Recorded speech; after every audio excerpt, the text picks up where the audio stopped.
ମାନେ ଆଜି ସକାଳୁ ସକାଳୁ ଉଠିକି ନିଆଁ ପୁଇଆ ପୁଣି ସେଇ ନିଆଁ କାହିଁକିନା ଶୀତ ଗାଁରେ ପ୍ରବଳ ଯେଉଁ ଶୀତ ପଡ଼ିଛି।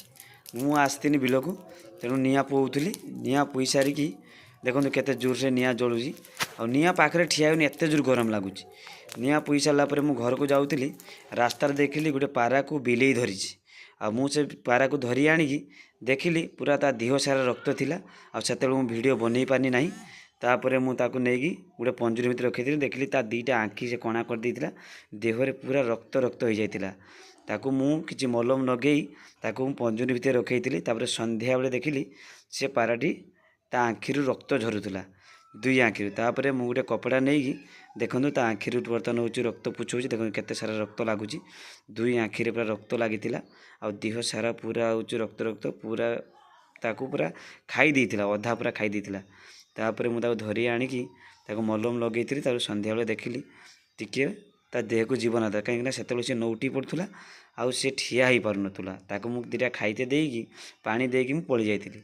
ତାପରେ ମଲମ ନେଇକି ଆସିଲା ପରେ ସନ୍ଧ୍ୟାବେଳେ ତା ଗୋଡ଼ରେ ମଲମ ବର୍ତ୍ତମାନ ଲଗେଇବି। ଦେଖନ୍ତୁ ପୁରା ରକ୍ତ ରକ୍ତ ପୁରା ହେଇଛି, ତା ଗୋଡ଼ ପୁରା ଫଟି ଦେଇଥିଲା, ଦେହ ସାରା ପୁରା ରକ୍ତ ଥିଲା। ସନ୍ଧ୍ୟାବେଳେ ଦେଖିଲା ବେଳକୁ ଟିକେ ରକ୍ତ କମ୍ ଥିଲା। ମୁଁ ତା ଗୋଡ଼ରେ ଟିକେ ମଲମ ଲଗେଇଦେଲି। ମଲମ ଲଗେଇ ଦେଇ ସାରିଲା ପରେ ତାପରେ ତା ପାଖରେ ଗୋଟେ ଦେଖିକି ମଲମ ଲଗେଇଲି। ଲଗେଇ ସାରିଲା ପରେ ତାକୁ ଯାହା ଖାଇତେ ଦେଲାକୁ ସେ ଖାଉନଥିଲା। ମୁଁ ତାକୁ ଡ୍ରପ୍ରେ ଟିକେ ଖୁଆଇଥିଲି। ଦେଖନ୍ତୁ ତା ଗୋଡ଼ ହାତ ପୁରା ହେଉଛୁ ରକ୍ତ ରକ୍ତ ହେଇଥିଲା, ପୁରା ଘା ଗୋଟା ହେଇଯାଇଥିଲା। ତାପରେ ମୁଁ ତା ପାଖୁ ଟେକିକି ଦେଖିଲି ପାଖୁ ତଳେ ବି ଫାଟି ଯାଇଥିଲା, ସେଠି ବି ଟିକେ ମଲମ ଲଗେଇଦେଲି। ମଲମ ଲଗେଇଲା ପରେ ତାପରେ ତା ଆଖିରୁ ପୁଣି ସେ ରକ୍ତ ଝରୁଥିଲା। ତାପରେ ମୁଁ ଆରପଟ ଦେଖିଲି, ଆରପଟକୁ ବୁଲେଇକି ଦେଖିଲା ବେଳକୁ ଆରପଟେ ବି ତାର ଫାଟି ଯାଇଥିଲା। ତ ସେଠି ବି କିଛି ମଲମ ଲଗେଇନି। ଦେଖନ୍ତୁ ପ୍ରଥମେ ତା ଆଖିରୁ ହେଉଛି ତା ନାକ ଫାଟି ଯାଇଛି, ନାକରେ ବି ରକ୍ତ ବାହାରୁଥିଲା। ତା ନାକରେ ଟିକେ ଲଗେଇଦେଲି ମଲମଟାକୁ।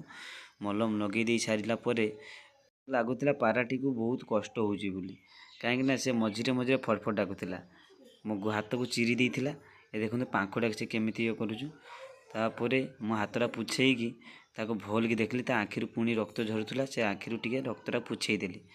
ରକ୍ତ ପୁଛେଇ ସାରିଲା ପରେ ଦେଖନ୍ତୁ ପୁଣି ଆଖିରୁ କେତେ ସାରା ରକ୍ତ ବାହାରୁଛି। ଦୁଇ ଆଖିରୁ ରକ୍ତ ବାହାରୁଥିଲା, କାହିଁକିନା ଗୋଟିଏ ଆଖି ତ ପୁରା ସମ୍ପୂର୍ଣ୍ଣ କଣା ହେଇଯାଇଥିଲା, ଆଉ ଗୋଟିଏ ଆଖିରେ ସେ ଟିକେ ଚାହୁଁଥିଲା।